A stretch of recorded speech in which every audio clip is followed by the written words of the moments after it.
সংবিধান সংস্কার, ক্ষমতার বিকেন্দ্রীকরণ, ভারসাম্য প্রতিষ্ঠা, দলীয়করণ ও দুর্নীতি মুক্ত প্রশাসনিক কাঠামো, নিরপেক্ষ স্বচ্ছ নির্বাচনের নিশ্চয়তা, এই চারটি মৌলিক বিষয় যে কোনো মূল্যে আমরা আদায় করে ছাড়বো, এই দৃঢ় প্রত্যয় আমাদের লাগবে।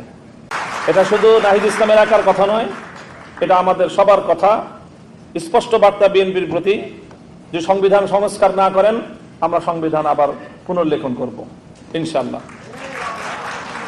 দলীয়করণ মুক্ত, ফ্যাসিবাদ মুক্ত, দুর্নীতি মুক্ত একটি সুন্দর সমাজ বিনির্মাণের পথে আপনারা অগ্রসর হন।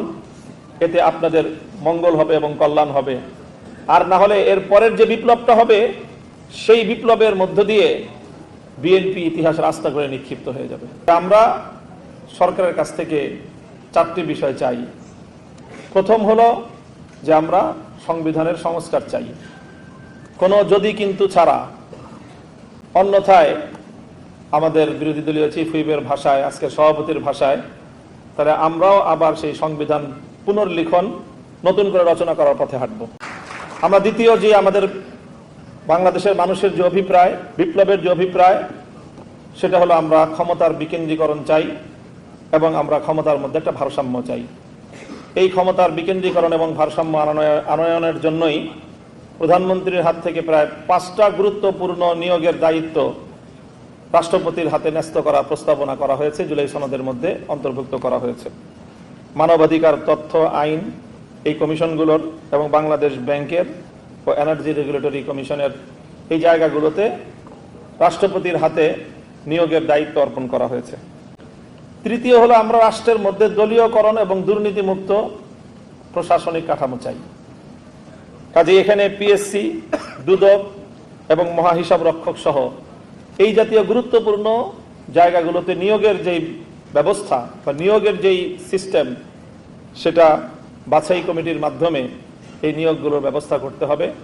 দলীয়করণ এবং দুর্নীতিমুক্ত একটা সমাজ এবং একটা রাষ্ট্র আমরা গড়তে চাই।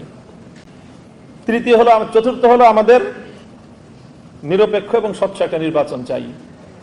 সেই 90-এর দশক থেকে বাংলাদেশের মানুষ নিরপেক্ষ নির্বাচনের জন্য যেই পরিমাণ আন্দোলন বাংলাদেশে হয়েছে, একটা নিরপেক্ষ নির্বাচন ব্যবস্থা প্রতিষ্ঠার জন্য, আমি জানি না সমকালীন পৃথিবীর অন্য কোনো দেশে এত বেশি আন্দোলন সংগ্রাম, এত বেশি জীবন দান, এত বেশি সম্পদের ক্ষয়ক্ষতি, এত আন্দোলন সংগ্রাম আর কোনো দেশে হয়েছে আমার জানা নেই। এরপরেও যদি বাংলাদেশের মানুষ একটা নিরপেক্ষ স্বচ্ছ নির্বাচনের নিশ্চয়তা না পায়, তাহলে এটা হবে আমাদের জন্য খুবই দুর্ভাগ্য এবং হতাশার কারণ। শুধু আলেম ওলামা হওয়ার অপরাধে আমাদের হাজার হাজার মানুষরা জুলুম নির্যাতনের শিকার হয়েছে এবং দেশটার মধ্যে 15 বছর আমরা সংখ্যালঘুদের চেয়েও আরো বেশি নিম্ন শ্রেণীর নাগরিক হিসেবে থাকতে হয়েছে। আমাদের জানমালের নিরাপত্তা ছিল না, আমাদের ইজ্জত এবং আব্রু নিয়ে যাচ্ছে তাই ছিনিমিনি খেলা হয়েছে। এই সব কিছু করেছি, আমাদের এর বিনিময়ে আমরা কিছুই চাই না, ক্ষমতার অংশীদারত্ব চাই না, কোনো কিছু চাই না। একটা জিনিস চাই, আমার আগামী প্রজন্ম আমার এই দেশে থাকবে, বড় হবে, ইসলাম এবং ঈমানের চেতনা শিক্ষা গ্রহণ করে এবং মুসলমানিত্বের মৌলিক পরিচয় নিয়ে তারা বড় হবে। বাস শুধু এই একটা জিনিস চাই। এই প্রাইমারি স্কুল শিক্ষা ব্যবস্থায় কোরআনের শিক্ষা অন্তর্ভুক্ত করতে হবে এবং এই কোরআনের শিক্ষা দেওয়ার জন্য বিশুদ্ধ কোরআনের তেলাওয়াতকারী শিক্ষক নিয়োগের ব্যবস্থা করতে হবে। ওই শিক্ষক নিয়োগটা ইনশাআল্লাহ আমরা কওমি মাদ্রাসাগুলো থেকে দিব। আমাদের কওমি মাদ্রাসার সনদের রাষ্ট্রীয় স্বীকৃতি আছে, স্বীকৃতি দিয়ে আমরা বড় কোনো চাকরি বাকরি অত খুব বেশি কিছু চাই না।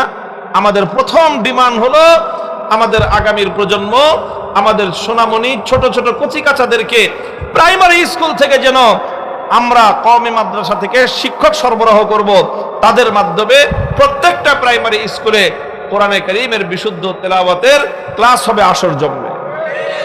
একটা কথা মনে রাখবেন, এই বাংলাদেশের ইতিহাস এবং ইসলাম এক সূত্রে গাঁথা। তসবির দানা যেরকম একদিকে গিট্টু লাগানো থাকে, একটা গিট্টু খুলে গেলে শুধু কি শেষ দানাটাই পড়বে? সবগুলো পড়বে। বাংলাদেশের স্বাধীনতা, বাংলাদেশের সম্মান, বাংলাদেশের উন্নতি, বাংলাদেশের অস্তিত্ব, এটা দাঁড়িয়ে আছে ইসলামের পরিচয়ের উপরে। যদি বাংলাদেশের ইসলামের পরিচয় নষ্ট হয়ে যায়, দেশ থাকবে না, স্বাধীনতা থাকবে না, সম্মান থাকবে না, অস্তিত্ব বলতে কিছুই থাকবে না। তো মাদ্রাসায় যারা পড়েন না, যাদের সন্তানদেরকে মাদ্রাসায় পড়ান না, আমি এই কথা বলবো না যে আপনাদের সব সন্তান মাদ্রাসায় দেন, এটা বলি না। আপনার সন্তান স্কুলেই পড়ান, কিন্তু মুসলমানদের 90% মুসলমানের দেশের জাতীয় শিক্ষা ব্যবস্থা স্কুলে কেন আপনার সন্তানকে শুদ্ধ কোরআন শিক্ষা দিবে না? কেন তারা সেখান থেকে সূরা ফাতিহাটা শুদ্ধ করে শিখতে পারবে না? এখানে মানুষ তাদের বাচ্চাদেরকে স্কুলে পাঠায় নাচ গান শেখানোর জন্য না। কারো যদি নাচ গান শিখতে মনে চায়, শিখাইতে মনে চায়, সারেগামা পাদানিসার শিক্ষক বাড়িতে রেখে তারপরে শিখায় নেবে। আমি জাতীয় দায়িত্বশীল হিসেবে সেটাকে আমি বন্ধ করতে বলি না।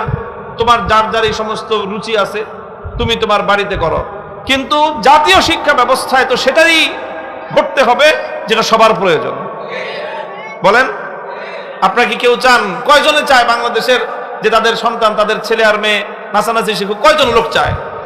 কয়জন লোক চায় যে তার সন্তান গান শিখুক? তো 1% তো পাওয়া যাবে না। তুমি তার জন্য তোমার গানের শিক্ষক নিয়োগ দেওয়ার জন্য তুমি পাগল হয়ে উঠছো, অথচ 100% মুসলমান চায় তার সন্তান স্কুলে গিয়ে কোরআন শিখুক। তো যদি নাগরিকদের, জনগণের ইচ্ছা পূরণ করাই যদি হয় শাসকের দায়িত্ব, ধর্মীয় দৃষ্টিকোণ বাদ দিলেও তো জনগণের চাহিদা পূরণ করার জন্য প্রত্যেকটা প্রাইমারি স্কুলে একজন কোরআনের শিক্ষক নিয়োগ দেওয়াটা এটা জরুরি হয়। আপনাদের এমপি সাহেব আলহামদুলিল্লাহ কোরআনের যেইভাবে আয়াত তেলাওয়াত করলেন, শুধু কোরআনের আয়াত না, রাসূল সাল্লাল্লাহু আলাইহি ওয়াসাল্লামের হাদিসও চমৎকার আরবি বিশুদ্ধ প্রোনাউন্সিয়েশনে তিনি উচ্চারণ করলেন। আল্লাহ আরো বরকত দান করেন। ওনার সাথে আমার ব্যক্তিগত দীর্ঘ সম্পর্ক, অত কাহিনী আপনাদেরকে শোনাবো না। আলহামদুলিল্লাহ। তো আমরা বিভিন্ন প্ল্যাটফর্মে থেকে কাজ করতেছি। উনি এক জায়গায় কাজ করতেছেন, আমি আরেক জায়গায় কাজ করতেছি। তবে আমাদের সকলেরই উদ্দেশ্য হলো দেশ, জাতি এবং মিল্লাতের খেদমত করা। আল্লাহ যেন ওনাকেও কবুল করেন, আমাদেরকে যেন আল্লাহ পাক কবুল করেন। আলহামদুলিল্লাহ, আপনারা সৌভাগ্যবান যে আপনারা এমন একজন সংসদ সদস্যকে নির্বাচিত করেছেন যিনি সহিশুদ্ধভাবে কোরআন তেলাওয়াত করতে পারেন। আমাদের দেশের যে অবস্থা, এটা কোনো ব্যক্তির দোষ না, যারা ভুল করেন তাদের দোষ কি দিব?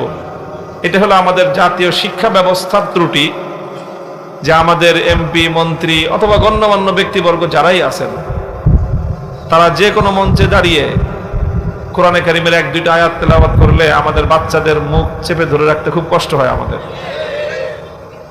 কারণ ওরা তো বুঝে না যে হাসাহাসি করা যাবে না। কিন্তু কোরআন শরীফের যে অবস্থা ওনারা করেন, এই বাচ্চাদেরকে তো এটা বোঝানো সম্ভব না যে এটা দোষটা ওনাদের না। দেখবেন, আপনারা লক্ষ্য করে দেখেন, কিন্তু ওনারা তো বুঝেও না জিনিসটা, যে পোলাপান্না হাসে কেন, মনে করে যে খুশি হয়ে হাসতেছে। আরে কোরআনের আয়াত তো দূরের কথা, বিসমিল্লাহির রহমানির রহিমটাও যখন পড়েন, সচরাচর যত রাষ্ট্রীয় দায়িত্বশীলরা আছেন 99.99% ওনাদের এই বিসমিল্লাহির রহমানির রহিম, আউযু বিল্লাহি মিনাশ শাইতানির রাজিম, এরপরে দুই একটা আয়াত যদি পড়েন, তাহলে যা অবস্থা করেন কোরআনের, তাতে আফসোসও হয়, দুঃখ হয়। আমরা বড়রা দুঃখে কান্দি, আর আমাদের বাচ্চারা তারা হাসতে থাকে। কি বলতেছে এই এত বড় মানুষটা বিসমিল্লাহ বলে এইভাবে পড়ে?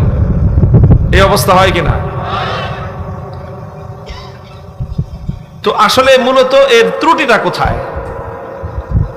ত্রুটিটা হলো এই জায়গায় যে যখন আমাদের জাতীয় শিক্ষা ব্যবস্থায় এদেশের নাগরিকরা যেই সময়টায় মুসলমানের সন্তান হিসাবে তার কোরআন শুদ্ধ করে তেলাওয়াত শিখার কথা, ওই সময় আমার এই রাষ্ট্র, আমার এই দেশ, তারা আমাদের সন্তানদেরকে সঠিকভাবে কোরআন শিক্ষা দিতে ব্যর্থ হয়েছে।